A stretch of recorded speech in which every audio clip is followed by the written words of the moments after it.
Welcome to Fanfare Social Media. We have a social media fan development and management system that is unsurpassed in the marketplace. Today's topic is about content posting. Now, content posting is a very important part of social media. It's pretty much what everybody thinks about social media. We want to cover today how often you should post. Do you recommend posting each day or each week or somehow advanced posting?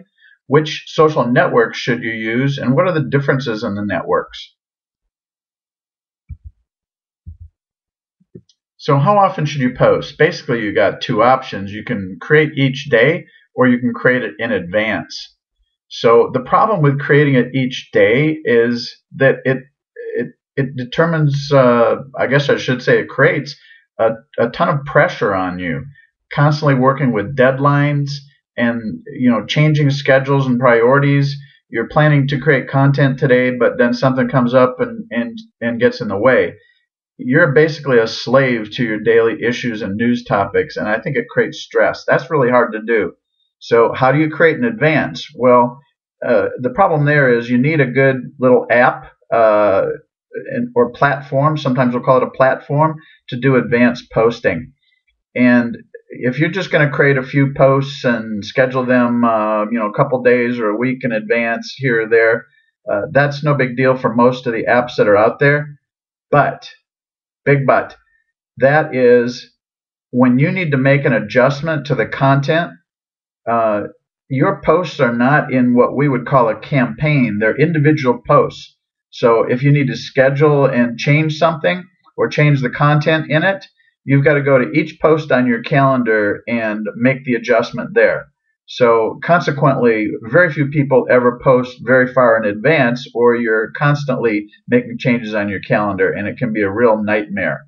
Then, the same problem is if some of those posts, and many of them fall into this category, can be reposted at a future date.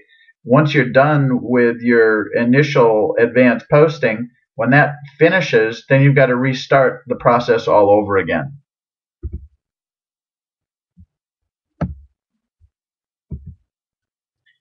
Now let's talk about which social networks should you use.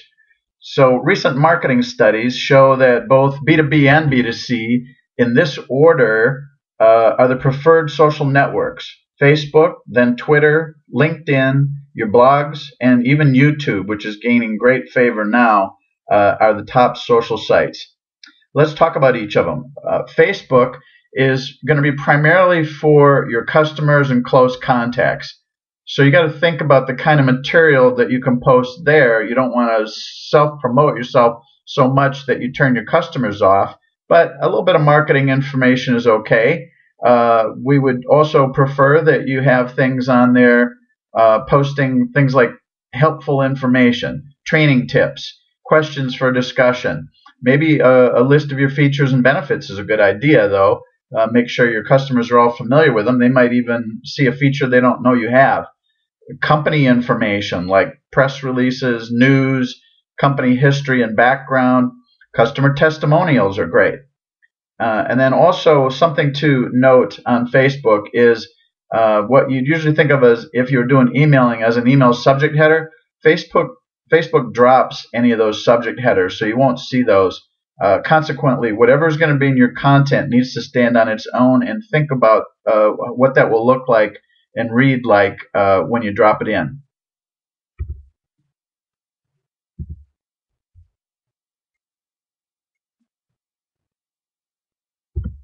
Then you can see a full demo overview of Fanfare at the link here. And please contact us for any questions and like us on Facebook and follow us on Twitter. Have a great day.